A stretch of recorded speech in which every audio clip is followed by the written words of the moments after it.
Better morning sa ating lahat ng mga kababayan ko dito po sa Malaysia, dito po sa Sabah, specifically dito po sa Kota Kinabalu. Ito po si Nico Fabian. Once again, nandito po sa programa natin Nick Talk, The Real Talk with Nico. Kumusta kayo? Salamat na pagi, salamat patang, and salamat malam. Good morning, good afternoon, and good evening to each and every one of you, ang mga kababayan ko po sa mga ibang parte ng mundo, especially ang mga overseas Filipino workers, no? At sa mga kababayan natin, no? Mga kababayan namin dyan po sa Pilipinas. Kumusta kayo? I hope everything is running smoothly sa buhay ninyo, and malungkot pa rin tayo. No? Ang Nick Talk, The Real Talk with Nico, malungkot pa rin tayo po dahil nakita natin po na ang distroso, the damages brought by a typhoon, Tino, no? Last week, this week medyo grabe na po, no? In fact, tumaas na talaga ang number of fatalities or death po sa Bagyong Tino. And dahil dyan po, hindi lang medyo, no? Malungkot tayo po na sayang, precious lives we lost. And to all those who lost their loved ones po, no? I would like to pass our sincere condolence sa inyong lahat po, and hope you will recover as soon as possible po, no? I know mahirap talaga yon, but we cannot do much dahil natural disasters na po, we cannot control, no? We cannot control. Although mayroon tayong mga missing actions coming from mga criticism coming from the Filipinos, not only dito po sa Sabah, no? Or sa Kota Kinabalu. Galing din po dyan sa Pilipinas and other overseas Filipino workers po. Sabi nila baka this is one way of Mother Nature trying to show evidences, denying ang mga alibis presented or claimed by itong mga tao involved sa flood control projects natin sa Pilipinas, wherein we lost millions if not trillions of taxpayers' money, and dahil dyan po sa greediness nila, dahil sa ang isip nila, ang buhay lang nila po, ang buhay ng kanilang pamilya, at saka ang pera, parang Diyos na ang pera sa kanila, no? And this is what happened. Kung sana lang po natuloy lahat itong mga flood control projects dyan po sa different provinces sa Pilipinas po, siguro this kind of damage that we experience or we are experiencing dyan po sa Pilipinas po will not be that great as what is happening dyan po sa Pilipinas. Mga ghost projects, mga substandard projects po, and dahil dyan po, yan talaga ang resulta when natural disaster come to our country po o sa buhay natin.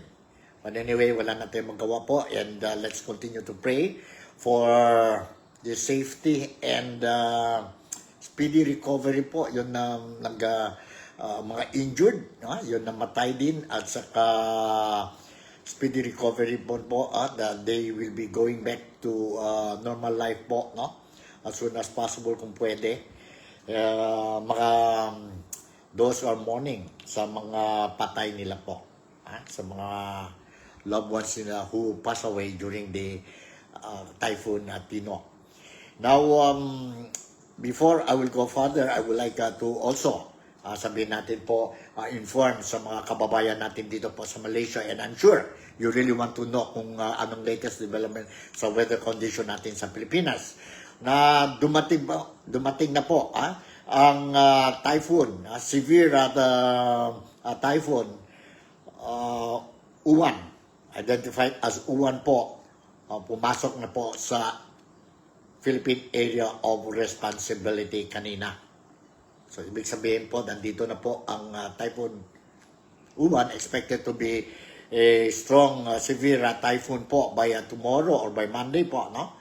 So, ingat tayo, continue tayo po yung preparations natin. And some areas I was made to understand, they already felt ang initial strength of Typhoon Uwan in some areas dyan po sa Pilipinas.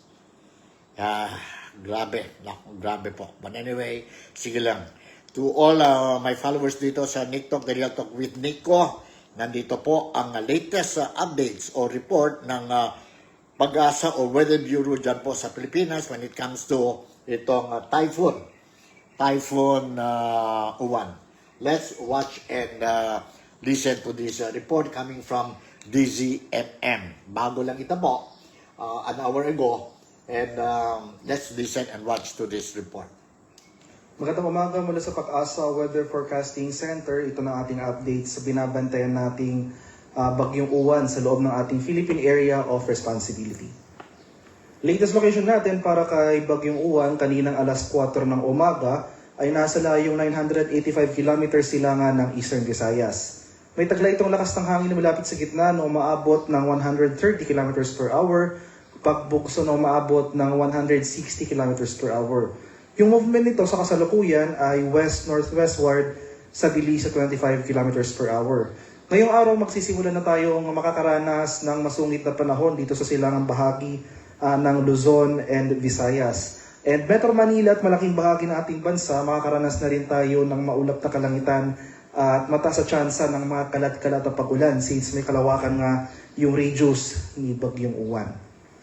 Ito yung ating latest track and intensity forecast kaninang alas 5 ng umaga. Makikita natin wala naman tayong significant na naobserbahang changes sa ating track scenario as compared sa ating previous issuance sa ating 11 PM bulletin kagabi. Ganun pa rin ating scenario nakikita, mapapatuloy yung generally westward or west-northwestward na paggalaw ni Bagyong Uwan sa mga susunod na araw. Pero patuloy nga itong lalakas or mag-intensify up to a super typhoon category prior to its possible landfall dito sa northern portion ng Aurora or southern portion ng Isabela bukas ng late evening or sa madaling araw ng Lunes. So prior to landfall ay lalakas pa itong intensity nitong si Bagyong Uwan at up to super typhoon category nga yung peak intensity na ating nakikita. Makikita na rin natin na may kalawakan yung radius nitong mga malalakas na hangin na dulot ng bagyo.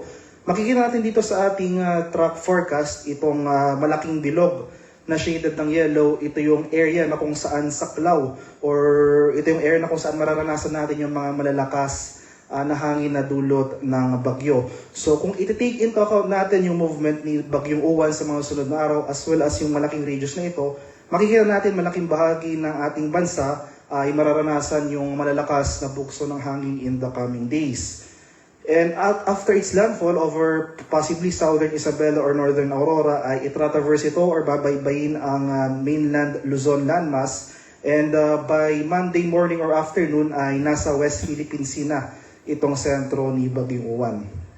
At dahil may kalawakan itong mga malalakas na hangin itong bagyo, kaninang alas 5 ng umaga, nagtaas tayo ng Tropical Cyclone Wind Signal number 2 sa Catanduanes, eastern and central portions ng Northern Samar, northeastern portion ng Samar, at itong northern portion ng Eastern Samar.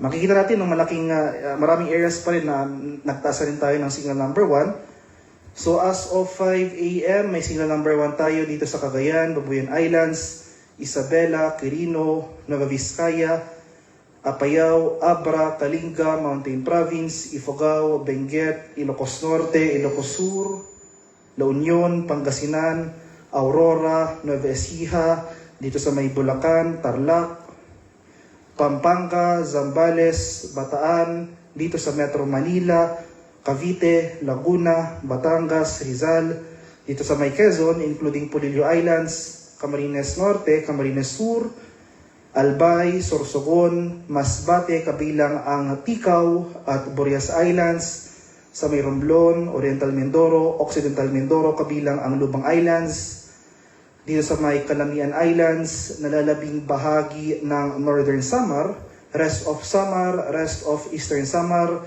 sa may Biliran, Leyte, Southern Leyte, northeastern portion ng Bohol, northern and central portions ng Cebu, itong northern portion ng Negros Occidental, northern and central portions ng Iloilo, sa may Capiz, Aklan, northern and central portions ng Antique, kabilang ang Kaluya Islands, Dinagat Islands, at Surigao del Norte. Kaya sa mga nabanggit ko pong lugar, especially itong areas under wind signal number 2, within the next 24 hours, itong itong areas na may wind signal number 2, makakaranas tayo ng malalakas na bugso ng hangin na dulot ng papalapit na bagyo. Samantala ito namang areas under wind signal number 1, yung lead time natin ay 36 hours.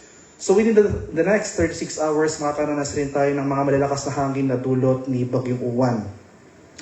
So dahil nga prior to landfall ay mag-intensify pa ito up to super typhoon category, yung highest wind signal na posible nating i-issue para kay Bagyong Uwan ay wind signal number 5. So asahan natin sa mga sunod na araw, habang papalapit itong bagyo, ay mas marami pang areas yung mag-issue tayo ng wind signal sa mas marami pang areas. Possible mag-elevate na rin tayo ng wind signal sa mga sunod na araw up to wind signal number 5. So maghanda tayo sa mga malalakas na hangin, posibleng mapaminsalang hangin na ating inaasahan, especially sa mga areas na kung saan magla-landfall or magiging pinakamalapit dito sa sentro ni Bagyong Uwan. Mapaminsalang hangin, so ibig sabihin, asahan natin yung significant damages sa ating mga infrastructure, especially mga buildings na gawa sa light materials. And after its passage sa Luzon area, asahan natin yung disruption sa ating mga public services such as public transportation. So sa mga lugar na hindi ko pa nabanggit na walang tropical cyclone wind signal, posible tayong magtaka sa mga sunod na araw. Bakit, especially itong area ng Visayas at Mindanao, bakit walang wind signal sa aking lugar, pero malakas yung bukso ng hangin. So dahil may kalawakan nga yung radius ni Bagyong Uwan, for today and tomorrow sa mga lugar kung hindi nabanggit na walang wind signal, the rest of Palawan, Visayas and Mindanao, asahan natin yung mga pagbukso ng hangin for today and tomorrow. Pagsapit naman ng Lunes, habang nasa West Philippines na itong sentro ng Bagyong Uwan, makakaranas pa rin tayo ng gusty conditions over Luzon and Visayas. So take note, ito yung mga areas na walang wind signal. In terms naman of heavy rainfall, ay yung mga malalakas na ulan na dulot ng bagyo. So ito yung ating latest weather advisory na inisyo kaninang alas 5 ng umaga. Ito yung ating 24-hour rainfall forecast. Kumbaga ito yung ating heavy rainfall outlook sa mga sunod na araw. So for today, for the next 24 hours, makakaranas na tayo ng 50 to 100 mm sa pag-ulan dito sa easternmost portions ng Luzon and Visayas, sa Catanduanes, Northern Samar at Eastern Samar. And starting tomorrow, so ito na yung time period na kung saan papalapit na yung sentro ni Bagyong Uwan, nearing landfall dito sa may area ng Southern Isabela or northern portion ng Aurora, ay makakaranas na tayo ng malalakas na pag-ulan sa eastern section ng Luzon. Possible humigit ng 200 mm torrential rains dito sa may Aurora, Camarines Provinces, Catanduanes at sa Albay. So makikita natin dito sa diagram na ito, itong ating weather advisory for tomorrow, itong rainfall forecast for tomorrow, malaking bahagi na ng Luzon, as well as itong eastern section ng Visayas makakaranas ng pag-ulan. So mostly situated yung concentration ng mga malalakas na pag-ulan malapit dito sa sentro ng bagyo. So more importantly, itong eastern section ng Luzon, asahan natin na concentrated dito yung pag-ulan for tomorrow. Pagsapit naman ng Monday, so by this time ay possible tumatawid na yung sentro ng bagyo over Luzon landmass. So by Monday, possible nakalandfall na ito sa may Aurora or sa may Isabela. And by Monday, tumatawid na ito sa Luzon landmass. So makikita natin malaking bahagi ng hilag at gitnang Luzon makakaranas ng significant na mga pag-ulan. Greater than 200 mm dito sa may Ilocos Region, Cordillera, Cagayan Valley, at itong northern portions ng Central Luzon. And magpapatuloy pa rin yung mga pag-ulan for the rest of Luzon, pero mababawasan na yung mga pag-ulan dito sa may Eastern Visayas and portions of Bicol Region. Kaya sa mga susunod na araw, maging handa po tayo at alerto sa mga banta ng flooding at landslides dahil makikita natin dito na malalakas yung ating rainfall projections. Significant yung rainfall na ating mararanasan sa mga susunod na araw. Maging handa po tayo alerto sa mga banta ng flooding at landslides. Posible rin yung tsansa ng pag-apaw ng mga ilog at dalampasigan. Isa ring hazard na ating kailangang ipaalala sa ating mga kababayan ay yung hazard or yung banta ng storm surge, yung daloy ng bagyo. Ito yung pagpasok ng tubig dagat further inland. So yung mga pinaka-susceptible dito ay yung ating mga kababayan sa mga low-lying at mga exposed na coastal areas. So base sa ating latest storm surge warning na ini-issue kanina alas 2 ng umaga, posibleng umabot ng more than 3 meters ng storm surge ang ating mararanasan within the next 48 hours sa may Camarines Norte, Camarines Sur, Catanduanes at portions ng Quezon. So makikita rin natin dito, no, so hindi lang dito sa area na ito, maski dito sa area ng Cagayan, Isabela, sa may or rather dito sa may Isabela, Aurora, itong nalalabing bahagi ng Kabikulan as well as itong portions ng Samar provinces, may banta rin po tayo ng storm surge. Pero mostly focus yung highest levels ng storm surge dito sa may Camarines provinces, Catanduanes at Quezon. Kaya sa ating mga kababayan sa mga lulay at mga exposed to coastal areas, ngayon pa lamang makipag-ugnayan po tayo sa ating mga LGU, sa ating mga lokal na pamahalaan regarding evacuation or paglikas sa higher ground para manatiling ligtas po tayo sa banta ng daluyong ng bagyo. And sa kalagayan naman ating karagatan, as of 5 a.m., ito yung ating latest gale warning issuance. So makikita natin malaking bahagi na ng eastern seaboards ng Visayas as well as itong northern and eastern seaboards ng Luzon. May nakataas na po tayong gale warning. So may gale warning na nakataas sa Catanduanes, northern Samar, eastern coast ng eastern Samar, dito sa Cagayan, Babuyan Islands, Isabela, Aurora, northern and eastern coasts ng Quezon, Camarines Norte, northern coast ng Camarines Sur, eastern coast ng Albay, at itong eastern coast ng Sorsogon. Kaya sa mga nabanggit ko pong lugar, suspended po muna yung sea travel over these areas dahil may gale warning nga tayo na nakataas in anticipation sa matataas na alon na dulot ng papalapit na bagyong Uwan. Sa nalalabing seaboard sa mga ating bansa na walang gale warning ay katamtaman hanggang sa maalong karagatan ang ating inaasahan. Kaya iba yung pag-ingat pa rin sa ating mga kababayan na maglalayag over these areas. At ano nga po yung ating mga kailangang gawin para sa paghahanda sa papalapit na bagyong Uwan? So unang-una makinig ng balita at mag-monitor sa mga updates sa pinapalabas ng Pag-asa. So sa ngayon, every 6 hours yung issuance natin ng tropical cyclone bulletins para sa bagyong ito. Pero kung papalapit na ito and possible mag-landfall within the next 24 hours ay mas dadalas na yung ating issuance.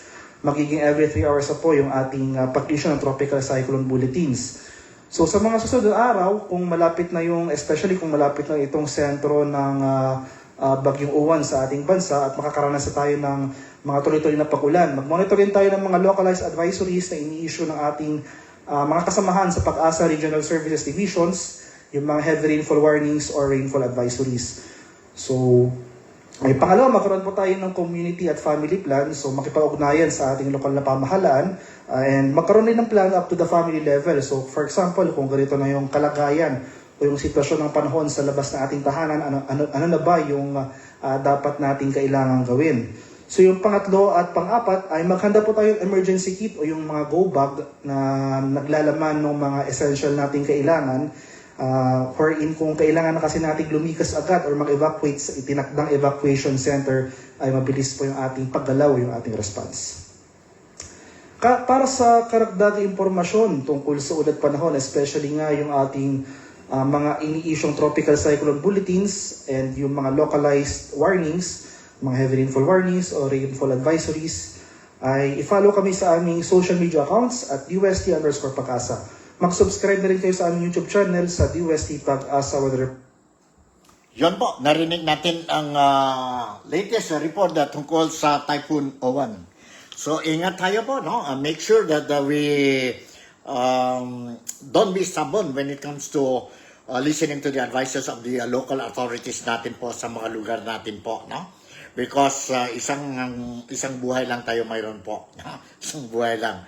Nakita natin po kung paano how difficult life could be if we become victims of typhoon, no?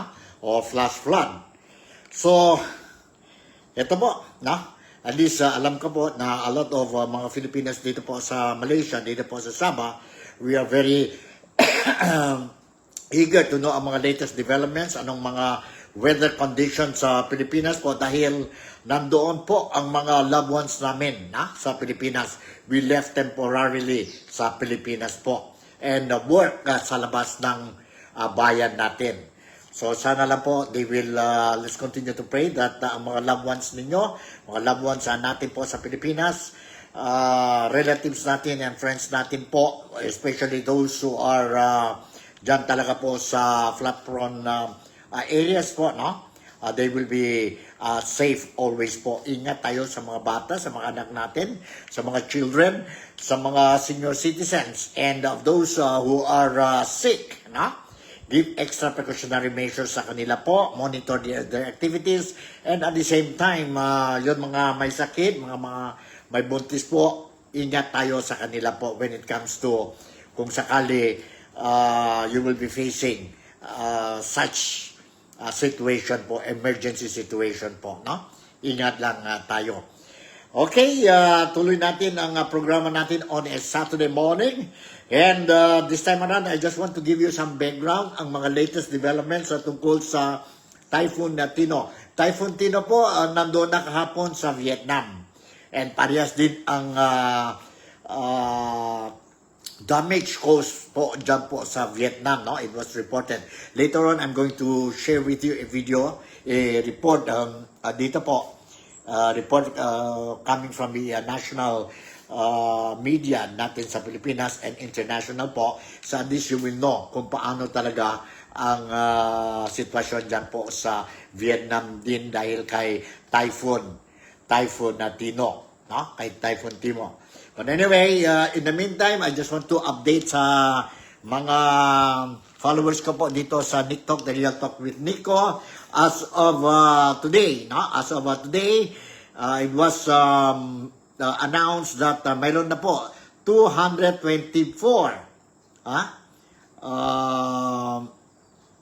death reported because of Typhoon Tino. With 135 people still missing. So 224 namatay and 135 people hanggang ngayon po missing pa. Yan po ang nag-brief kay President Ferdinand Bongbong Marcos yesterday, yon when he went to Cebu at sabi ni President Marcos or si BBM po, ito po ang sabi niya po, very, very sorry for the high number of fatalities. No? Sabi niya po, we are very, very sorry. He told the reporters after situation briefing at the Cebu capital, we are all sad because our casualty figures are very high. No? He said the government had prepared for a storm surge but instead faced extreme flooding. Extreme flooding po. Most of them were really carried away by the water because of the size of the water, because of the speed of the flash flood that was coming. Alright? So, according to the National Disaster Risk Reduction and Management Council, or NDRRMC, and the local government reports said that sa Cebu lang po, may recorded, ang Cebu recorded the highest number of fatalities.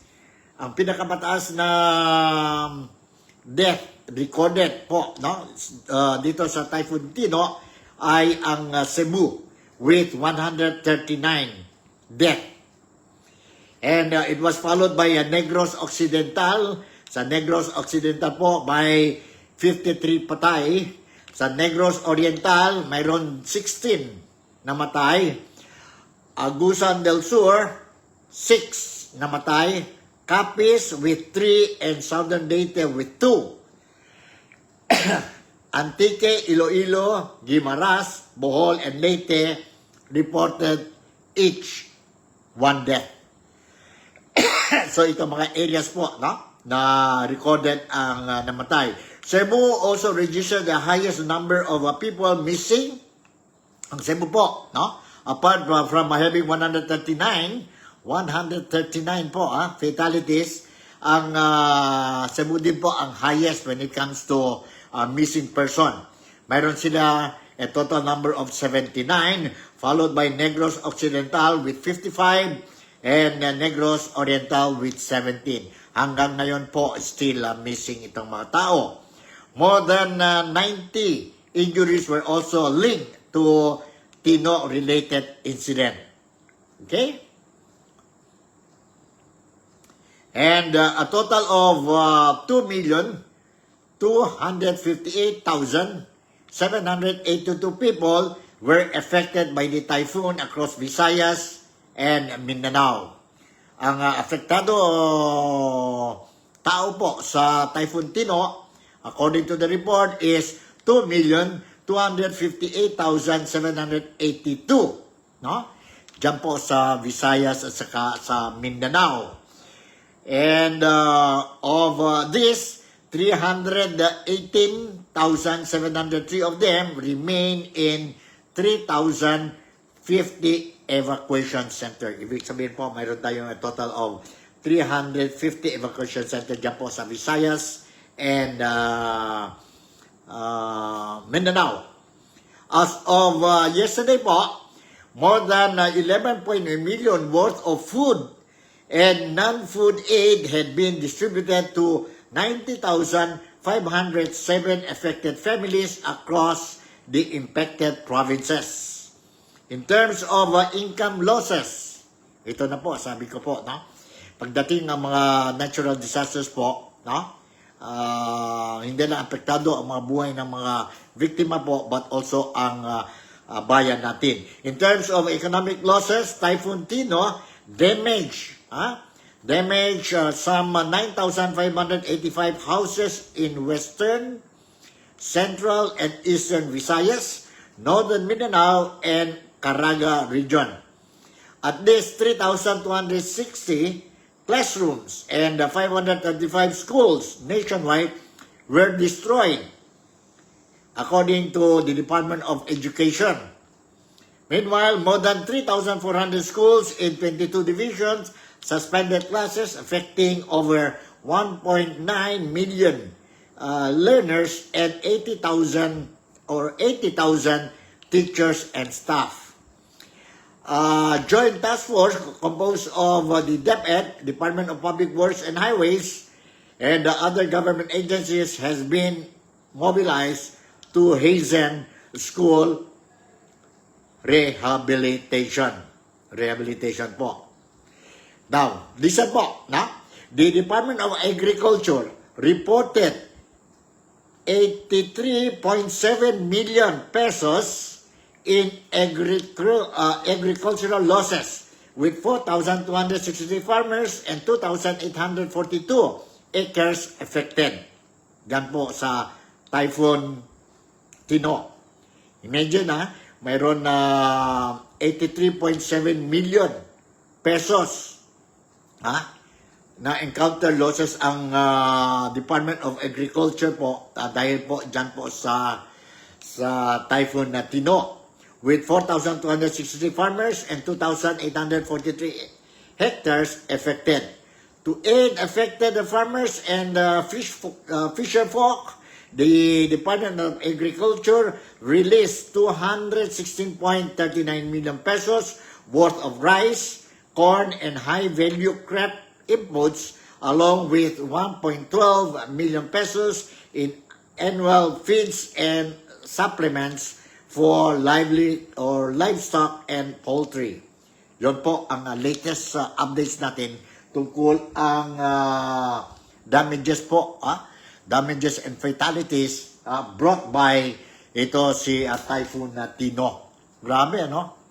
Grabe po. And the recovery of this agricultural losses po, it will take months, no? Kung harvest time ngayon, ang rice natin po, so it will take few more months po, mag-plant na naman sila and then harvest. So ibig sabihin po,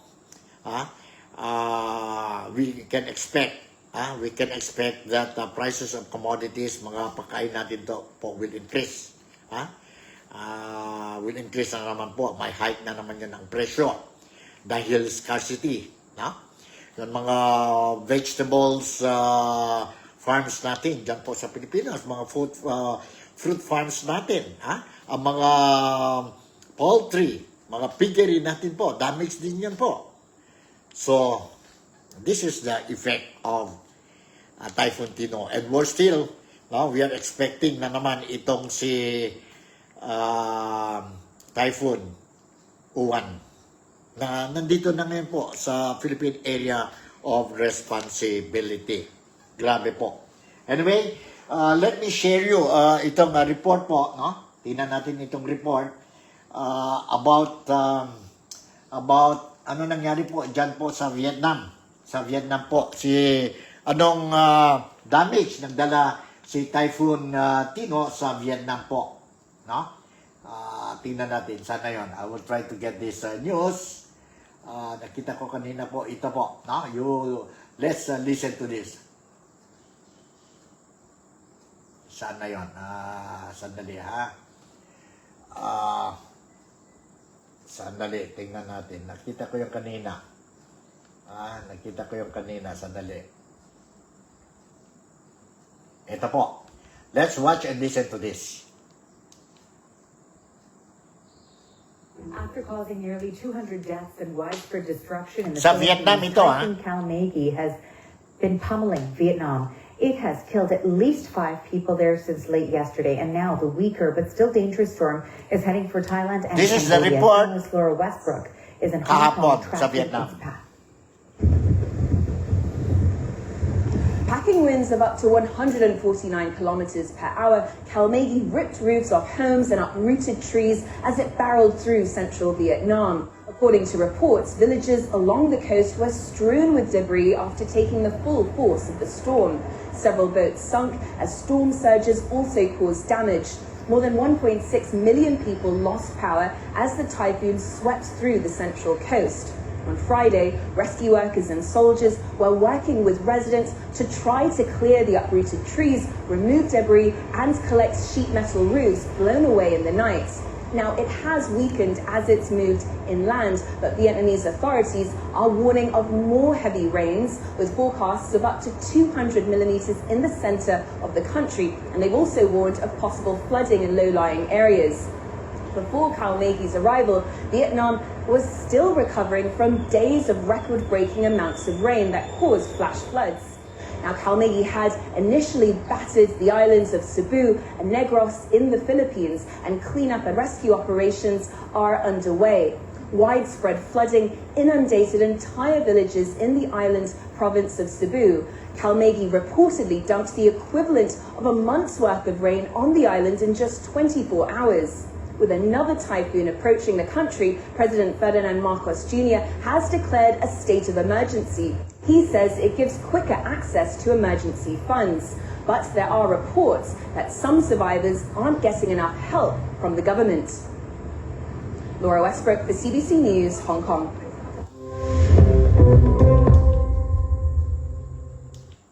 Okay po, yun po ang report na I just showed to you po ang damage po dyan sa Vietnam. I will continue to monitor ang situation dyan po sa Pilipinas regarding itong Typhoon Uwan po. And I'll make sure kung anong mga latest natin, I'll make sure that you will be properly informed. No?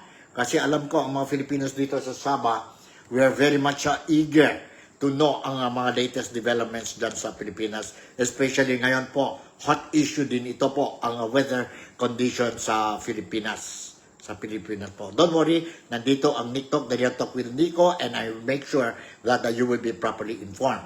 Now, before I will conclude itong Saturday edition natin po, November 8 na tayo, I just want to inform ang mga public or be reminded or reminding ang mga followers ko po dito sa Malaysia, dito sa Sabah, that again already confirmed po na mayroon tayong malaking rally to be organized by the Iglesia ni Cristo Iglesia ni Cristo po dyan po sa Manila sa 16, 17 and 18 and 18 po, and it is expected to be participated by a huge crowd mixed crowd na ito po, mga kabataan, mga religious group, mga politicians din po, mga labor groups po, at saka mga businessmen natin, nasa business sector natin po. They will be participating itong,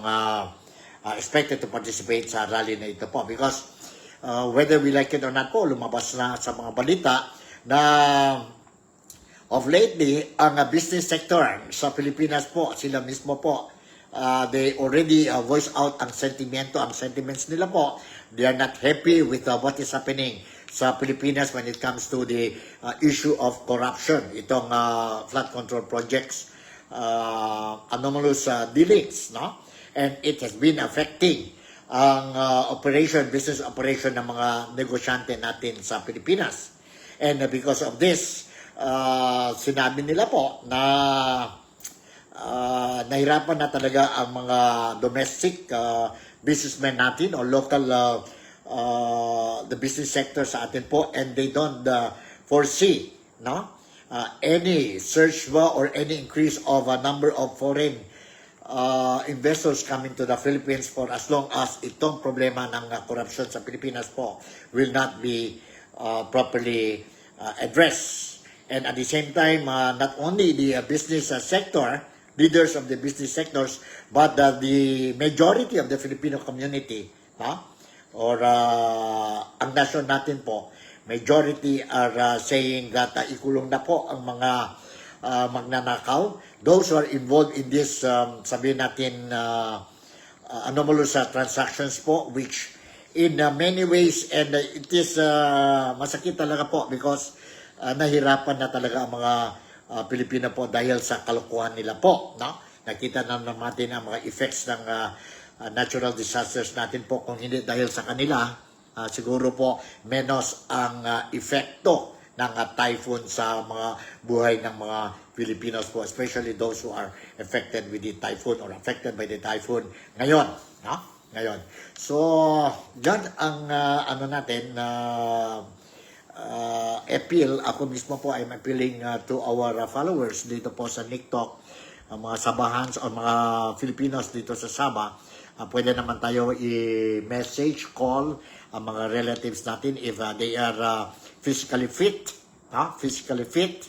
and they believe that this corruption activity should immediately be stopped, and if they believe that dapat ikulong ang mga magnanakaw, be it a lawmaker ba siya, a senator, congressman, or government official siya, or part of the business sector, mga contractors po, dapat ikulong na po. Because as of now, as I speak po, hanggang ngayon po, there is no any issuance of warrant of arrest or na-file na po ng mga kaso po sa mga tao involved po sa anomalya, sa scandal na ito po, ang flood control projects po. Hanggang ngayon po, kaya nga galit na ang mga Filipino, no? Ang mga Filipino po. In fact, mayroon na grupo kahapon, nagpunta din dyan po sa entrance ng ombudsman office, and they also demonstrated.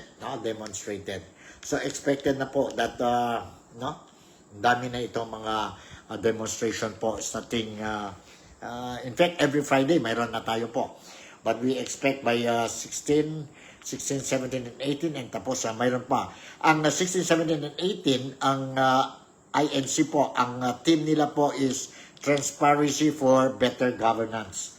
Hindi ito politically motivated, no?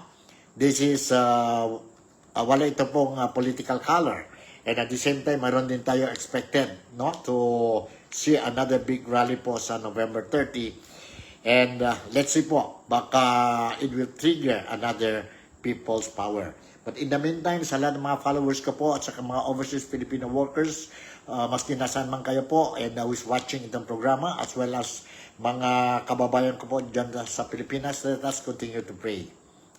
To pray to our God, to pray to our Almighty Creator, to help us sa daily life natin po, at saka to help ang Pilipinas.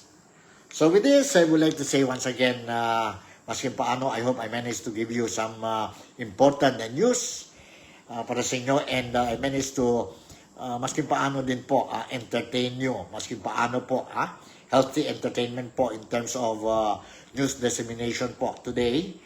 And ingat lang tayo po. Nandito si TikTok and I will make sure that you will be updated from time to time. With this, I would like to say thank you very much for making me a part of your day today. Malaysia, Sabah, the Philippines, God bless us all. Enjoy tayo ang weekend natin and ingat. Bye and I love you.